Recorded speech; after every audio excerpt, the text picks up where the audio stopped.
Admiral Blake Turner stood on the bridge of the UES Thunderhawk, his weathered hands gripping the metal railing as he stared at the holographic display. The distress signal from Haven 7 played for the third time, each word cutting through the bridge's tense silence like a knife. The Zephyrian voices were soft, almost musical, but underneath their gentle tone lay pure desperation. Please, anyone who can hear this message. The transmission crackled through the speakers. Our world is under attack. The Korthok forces have broken through our orbital defenses. Our cities are burning. We have civilians trapped in the underground shelters, but our life support systems are failing. We are a peaceful people with no military. We need help. Turner closed his eyes for a moment, imagining families huddled in dark tunnels while their world died above them. His own daughter was about the same age as some of the Zephyrian children mentioned in previous reports. The thought made his stomach clench. Communications officer Rebecca Hayes looked up from her console, her young face etched with frustration. Sir, I've been monitoring the Galactic Council frequencies for the past hour. They're still debating who has legal authority to respond. The Korthak Empire filed a formal complaint, claiming Haven 7 violated some ancient territorial agreement from 200 years ago. Turner let out a bitter laugh. Territorial agreement. These people are getting slaughtered while bureaucrats argue over paperwork. The council representatives are saying they need to verify the claims, establish a committee to investigate the historical documents, and then vote on whether intervention is legally justified. Hayes continued, her voice growing more disgusted with each word. Current estimates suggest the process will take at least another week. A week. Turner spun around to face his tactical officer. The man was new to the crew, transferred just last month from Earth's Defense Academy. Commander Phillips, how long has it been since that SOS first reached us? Phillips checked his datapad with military precision. 72 hours and 14 minutes, sir. Intelligence reports suggest Haven 7's population was roughly 12 million before the attack. Current estimates put civilian casualties at over 2 million and climbing. The bridge fell silent, except for the steady hum of the ship's engines. Turner walked to the main view screen, where stars streaked past in brilliant lines. Somewhere out there, people were dying while politicians debated. Sir Hayes spoke up hesitantly. I'm also picking up chatter from other council member species. The Altarians are concerned about setting a precedent for unauthorized military action. The Centauri Federation is worried about economic sanctions from the Korthak Empire, and the Vegan Alliance is questioning whether humans have enough experience in galactic affairs to make such decisions. Turner's hands clenched into fists. He'd heard this kind of talk before, when humanity first joined the Galactic Council 5 years ago. They were treated like children who needed constant supervision. The older species saw humans as reckless, emotional, and unpredictable. Maybe they were right about some of that, but Turner knew one thing for certain: being emotional wasn't always a weakness. Commander Phillips, Turner said, his voice carrying the weight of command, signal all ships in the fleet. Emergency departure protocols. We're moving out in 30 minutes. Phillips straightened in his chair, but Turner could see the uncertainty in his eyes. Sir, with respect, we haven't received authorization from Council Command. If we deploy without permission, it could mean court-martial for all of us. The political consequences could be severe for Earth's standing in the Council. Turner walked back to his command chair, each step deliberate and measured. He'd spent 28 years in Earth's military, fought in 3 different conflicts, and never once abandoned people who needed help. He wasn't about to start now. Commander, let me ask you something, Turner said, settling into his chair with the weight of decision. When you joined the fleet, what oath did you swear? Phillips cleared his throat and recited from memory, to protect innocent life, defend the helpless, and serve the cause of peace throughout the galaxy. Exactly, not to serve the Council's bureaucracy, not to follow political convenience, to Protect innocent life. Turner's voice grew stronger with each word. Those Zephyrians down there don't care about our paperwork. They care about seeing another sunrise. The Admiral activated the fleet-wide communication system. All ships, this is Admiral Turner. Plot course for the Haven 7 system. Maximum burn. We have people to save. As the human fleet dropped into hyperspace, alien observers at the distant council station watched their sensors in complete shock. No species in the galaxy's recorded history had ever responded to a distress call without formal authorization. The humans had just changed everything. Captain Derek Hunter pressed himself against the corroded metal wall as Haven 7's acidic rain pelted his armor. The droplets hissed and steamed where they hit, leaving tiny scorch marks on the protective plating.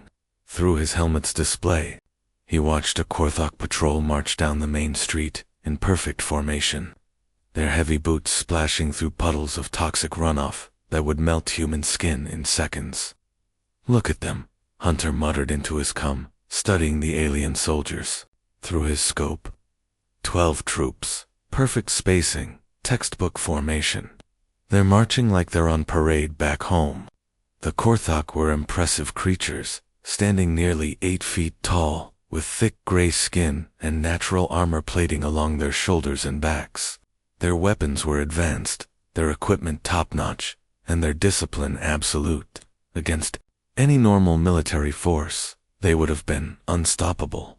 But the humans weren't planning to fight like a normal military force. Sergeant Kelly Morrison crouched beside a drainage grate, her face scrunched up in disgust as yellow-green vapor leaked from the opening. "Captain, you seeing these storm drains? The ones pumping out that lovely toxic gas?" Hunter grinned behind his helmet. "Yeah, I see them. Perfect highway system, don't you think? Sir, those tunnels would kill any Zephyrian in about 3 minutes.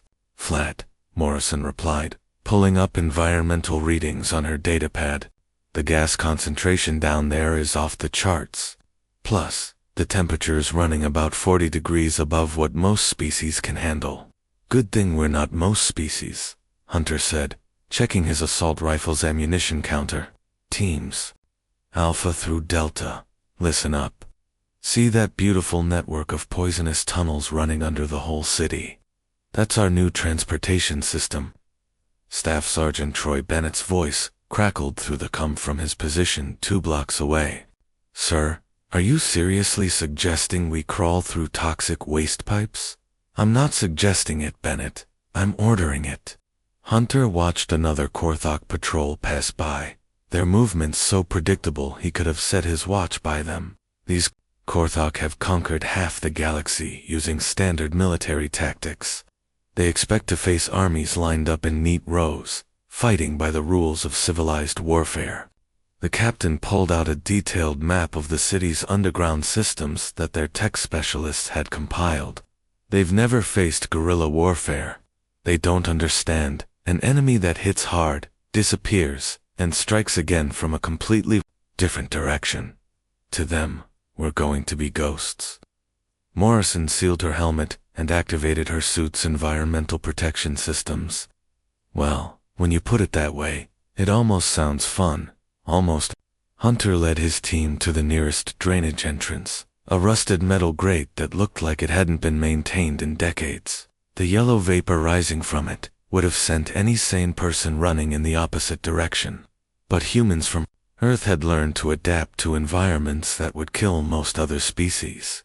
"Remember your training," Hunter said, as they descended into the toxic underground maze. "We hit supply convoys first, cut off their food, ammunition, and fuel. Then we take out their communication relays, make them blind and deaf before we start hitting the big targets." The tunnels were everything Morrison had predicted, and worse. The air was thick with poisonous gases that burned their throats even through their filters. The walls were covered in acidic slime that ate through metal, and the temperature was hot enough to cook most alien species. But the humans pressed on, their equipment holding up and their bodies adapting to conditions that would have been impossible for their enemies to survive. 3 hours later, The first Korthok supply convoy exploded on Highway 7. The alien soldiers searching the area found no trace of the attackers, just scorch marks on the asphalt and the lingering smell of human explosives. The convoy's guards swore they had seen nothing, heard nothing, until the world erupted in fire around them. 2 hours after that, a communication relay station went dark. The Korthak garrison sent a patrol to investigate, but they found only empty buildings and severed cables. The humans had struck and vanished like smoke, leaving no trace except the destruction they left behind. By midnight, 4 more supply convoys had been destroyed, 3 guard posts had gone silent, and the Korthok commander was staring at reports that made no sense. His forces controlled every street, every building, every strategic position in the city, yet somehow an invisible enemy was tearing his operation apart, piece by piece. The Korthok had never encountered anything like this. Their military doctrine was built around massive battles between organized armies, with clear front lines and predictable tactics. They had no training for fighting an enemy that refused to show themselves, that struck from impossible positions, and disappeared into environments too hostile for pursuit. By dawn, General Vextar was sending desperate messages to his superiors, requesting immediate reinforcements to deal with what he could only describe as an army of phantoms. Dr. Rachel Cooper knelt beside the injured Zephyrian child, her hand steady despite the explosions that rattled the makeshift medical station's walls. The little alien's skin shimmered with a pale blue color that meant extreme pain in their species, and her large, dark eyes tracked every movement with obvious terror. "Hey there, sweetie," Rachel whispered, pulling out a medical injector filled with pain medication. "This is going to help you feel better, okay?" The child's universal translator, a small device clipped to her ear, crackled with static before producing words in heavily accented English. "The medicine. It is safe for my people." Rachel paused for just a moment. The truth was, this particular pain reliever would be deadly to most species in the galaxy. It was designed for humans who could process toxins that would shut down alien nervous systems in minutes.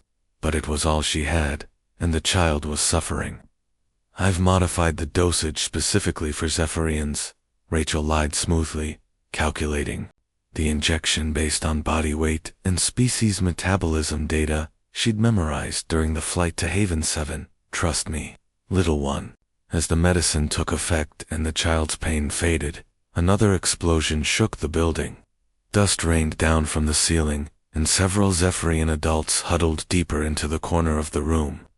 Rachel noticed blood seeping through her own uniform where shrapnel from the morning's attack had torn through her shoulder, but she ignored it. There were more important things to worry about. "Dr. Cooper," called out medic Tony Valdez from across the room, where he was treating an elderly Zephyrian male with severe burns.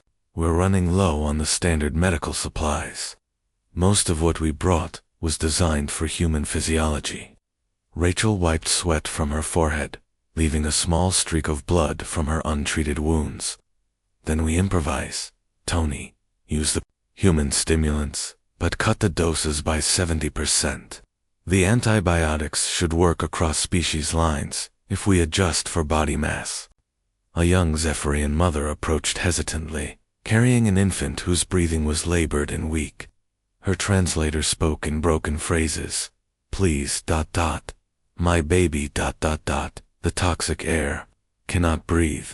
Rachel immediately recognized the symptoms.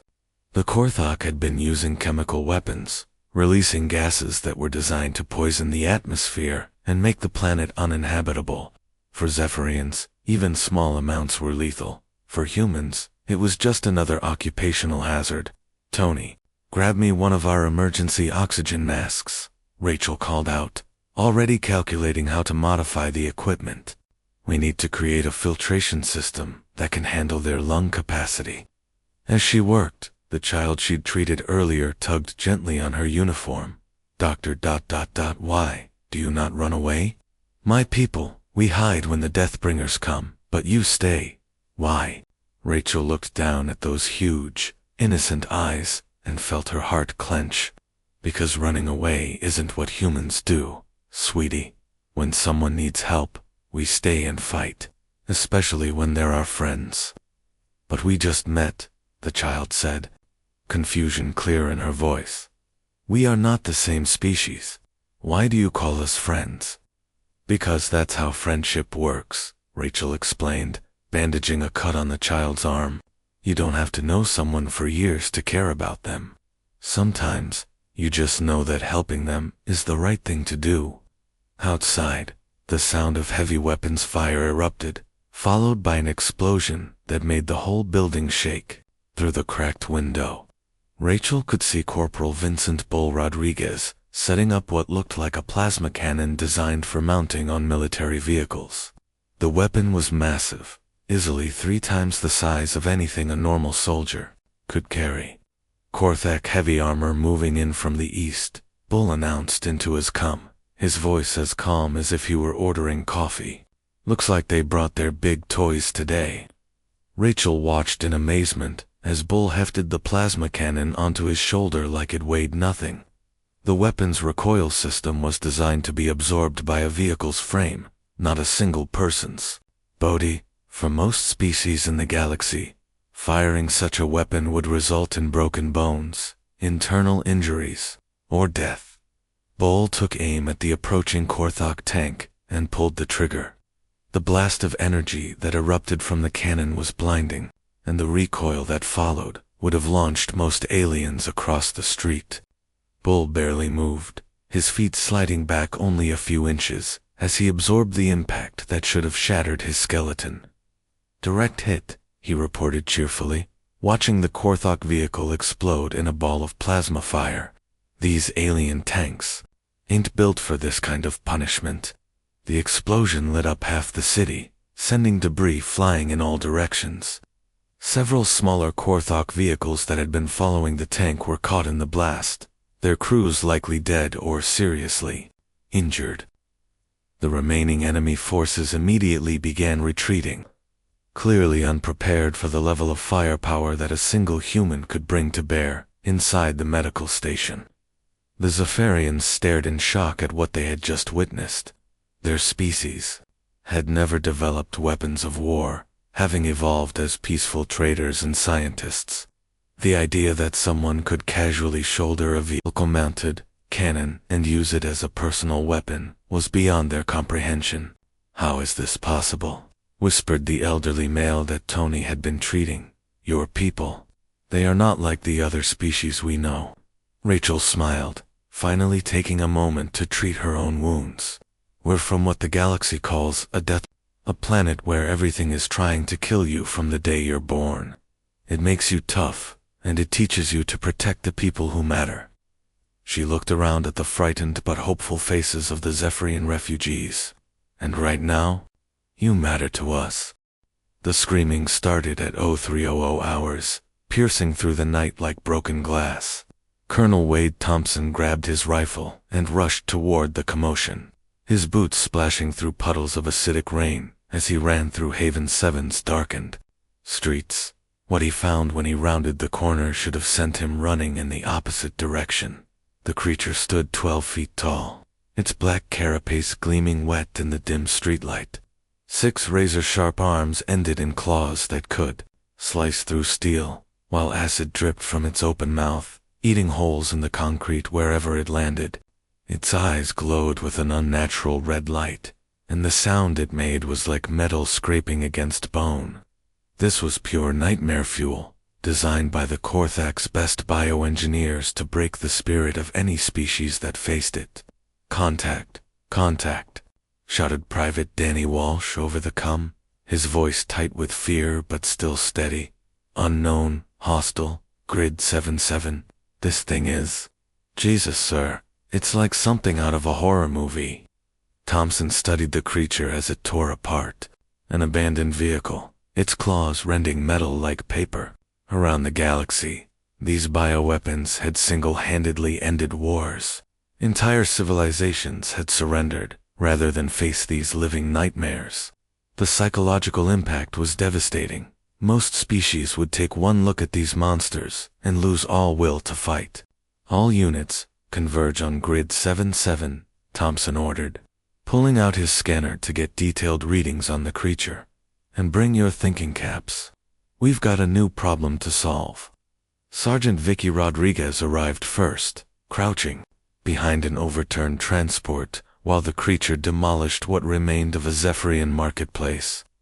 Sir, what the hell is that thing? My scanner's going crazy trying to classify it. Thompson knelt beside her, studying his readings with the same calm focus he'd used to dissect biology specimens back in military academy. Bioengineered organism. Look at the design. Those claws are impressive, but see how they're positioned. All show, not much substance. Sir, with respect, that thing just cut through a steel beam like butter, Rodriguez pointed out, watching the creature tear apart a support pillar. Exactly my point, Thompson replied, highlighting sections on his scanner display. Look at the joint connections between the arms and the main body. They sacrificed structural integrity for intimidation factor. Those joints are the weak points. Staff Sergeant Kyle Foster joined them, carrying his squad's heavy weapons. Colonel, I've got a clean shot with the plasma rifle. Want me to light this thing up? Negative. I want to study it first. Thompson activated his comm system. Dr. Chen, you getting this data stream? Chief Medical Officer Dr. Lisa Chen's voice crackled through the speaker from the command post 3 blocks away. Copy that, Colonel.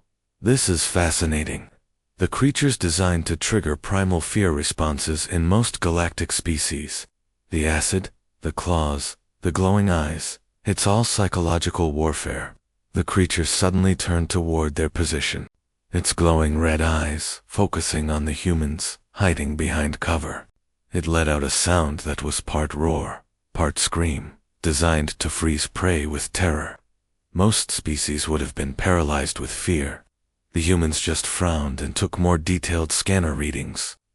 Interesting vocalization, Thompson noted, clinically. Frequency designed to disrupt neural pathways in carbon-based life forms. Rodriguez, you feeling scared? Rodriguez shrugged. Honestly, sir. It's creepy, but my little sister's pet snake is scarier than this thing. At least her snake is smart enough to hide before it strikes. The creature charged toward them, its claws extended and acid sprang from its mouth. Thompson and his team scattered, but instead of running away, they took up positions to get better angles of observation. As the creature passed between them, Thompson noticed something crucial. There, he called out. Rodriguez, did you see that? The way it favors its left side when turning. And look at that neural casing along its spine, completely exposed. Dr. Chun's voice came through the comm again, excitement clear in her tone. Colonel, I'm seeing the bioscan data. This creature is over-engineered to the extreme. They put all their effort into making it look terrifying and forgot basic combat functionality. Foster took a shot with his sidearm, aiming for one of the exposed joints Thompson had identified. The bullet struck home, and the creature's left arm immediately went limp. Sir, you're right. It's like shooting the strings on a puppet. Exactly. These things are designed to terrify, not to fight experienced soldiers. Thompson coordinated his team's movements as they systematically targeted the creature's weak points. All units, new tactical update. These bioweapons have exposed neural pathways along the spine and vulnerable joints at the limb connections. Aim for precision, not power. Within 10 minutes, the nightmare creature was down, its bioengineered body shutting down as its neural systems failed. Thompson approached the remains with scientific curiosity, already planning how to share this information with every human unit on the planet. Dr. Chen arrived with her medical team, immediately beginning to take samples from the creature's body. Colonel, give me 6 hours with this specimen, and I can synthesize a counteragent for their bioweapons. These Korthok clearly never met a species that studies its nightmares instead of running from them. As word spread through the human forces, something unprecedented began to happen. Instead of retreating from the bioweapons, human squads actively hunted them down. They treated the creatures like any other tactical problem to be solved, analyzing their weaknesses and developing countermeasures. The Korthok command watched in growing confusion as their ultimate, psychological weapons became nothing more than challenging puzzles for the humans to solve. The terror that had broken a dozen galactic civilizations was failing against a species too stubborn and too curious to stay frightened by dawn.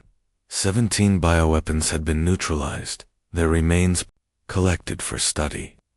The humans had turned the Korthok's greatest advantage into just another obstacle to overcome. The last Korthok transport ship disappeared into hyperspace, leaving behind a trail of debris and the bitter taste of defeat. Admiral Blake Turner watched from the bridge of the UES Thunderhawk as the enemy fleet scattered in complete disarray. Their formation broken and their morale shattered.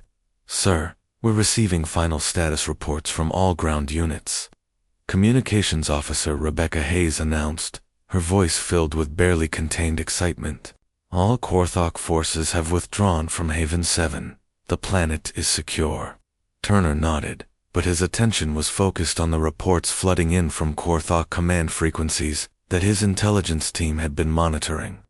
The enemy communications were Chaos Field commanders filing incident reports that sounded more like science fiction than military briefings. "Admiral, you need to hear this," called out Intelligence Officer Nathan Brooks, holding up his headset. "I'm picking up a transmission from General Vextar to Korthok High Command. He's trying to explain what happened here." Turner listened as the alien general's voice, translated by their computer systems, struggled to describe the impossible. The humans had fought in toxic environments that should have killed them within minutes. They had carried weapons designed for vehicles as if they were personal firearms. They had studied the Korthok's most feared bioweapons like laboratory specimens, and then hunted them down for sport. "High Command is asking for clarification on several points," Brooks continued, trying not to smile. "They want to know how many humans were actually deployed. General Vextar keeps insisting it was only a few thousand, but his casualty reports suggest they faced an army 10 times that size." The truth was even more remarkable. The human force that had liberated Haven 7 consisted of just 3,000 Marines, engineers, and support personnel, but they had fought with such effectiveness and adaptability that the Korthok believed they were facing an enemy force of overwhelming size. "Sir, Governor Telenas is requesting a meeting," Hayes reported. "She wants to thank you personally for what we've done." Turner made his way down to Haven 7's surface, where the rebuilding process was already underway. The Zephyrian capital city showed signs of the recent battle, scorch marks on buildings, debris in the streets, and the lingering smell of plasma weapons. But there were also signs of hope. Human engineers worked side by side with civilians, clearing rubble and restoring power systems. Governor Telenas waited for him in what remained of the city's central plaza. The Zephyrian leader was tall and graceful, with crystalline features that seemed to catch and reflect light in beautiful patterns. Her skin had returned to its natural silver color, a sign that the fear and stress of the occupation was finally fading. "Admiral Turner," she said, her voice carrying the musical quality that all Zephyrians possessed, "I find myself without adequate words to express our gratitude. Your people risked everything to save strangers they had never met." Turner shook his head, feeling uncomfortable with the praise. "Governor, there's no debt here. Any decent species would have done the same thing. We just happened to get here first." Telenas studied him with those large, expressive eyes that seemed to see right through him. "But Admiral, we are a peaceful people. We have no military, no weapons of war, no way to defend ourselves or others. What could we possibly offer in return for such a sacrifice?" Turner smiled, gesturing toward a nearby worksite where human soldiers and Zephyrian scientists were collaborating on some kind of advanced technology. "Governor, you have brilliant minds and generous hearts. Trust me, That's worth more than any weapon ever built. He watched as Sergeant Kelly Morrison worked alongside a Zephyrian engineer. Their two species combining human practical knowledge with Zephyrian theoretical expertise. They were developing new medical technologies, improved environmental suits, and communication systems that neither species could have created alone. Besides, Turner continued, I have a feeling this partnership is just getting started. Here, people understand science and technology in ways we're still learning. Our people understand survival and adaptation. Together, we might just change the galaxy. Talanis followed his gaze and seemed to understand what he was seeing. You truly believe our species can work together, even though we are so different, Governor. Differences make partnerships stronger, not weaker. You bring wisdom and knowledge. We bring determination and stubbornness. That's a combination that can accomplish anything. Meanwhile, across the galaxy, news of the Battle of Haven 7 spread through every communication network and trading post. The story grew with each telling, but the basic facts remained the same. Humanity had responded to a distress call without authorization, defeated a superior enemy force through unconventional tactics, and asked for nothing in return. For oppressed species throughout Korthok territory, the news brought something they hadn't felt in decades: hope. The humans had proven that the Empire could be beaten, that their bioweapons could be countered, and that someone was willing to fight for justice even when it wasn't profitable or convenient. For the Korthak Empire and other aggressive civilizations, the news brought a different emotion entirely: fear. They had built their power on the assumption that peaceful species would always submit rather than fight. The humans had just shattered that assumption completely. At the Galactic Council headquarters, emergency sessions were being called to discuss the human situation. Some representatives were outraged by humanity's unauthorized military action. Others were quietly relieved that someone had finally stood up to the Korthok Empire. All of them were forced to acknowledge that the political landscape of the galaxy had fundamentally changed. The humans had drawn a line in the stars, declaring that innocent people under attack would not be abandoned to their fate. More importantly, they had proven they were exactly the kind of species, stubborn enough, adaptable enough, and crazy enough to hold that line no matter what the cost. As Turner prepared to return to his ship, Talanis approached him one final time. Admiral, what happens now? Will your people stay to protect us? Turner looked up at the stars, where human and Zephyrian ships were already working together on patrol duties. Governor, we'll stay as long as you need us. But something tells me you won't need protection for much longer. You're stronger than you think, and now you've got friends who believe in you. The age of easy conquest was over. Humanity had arrived. Retriclod can make mistakes. Please, double-check responses.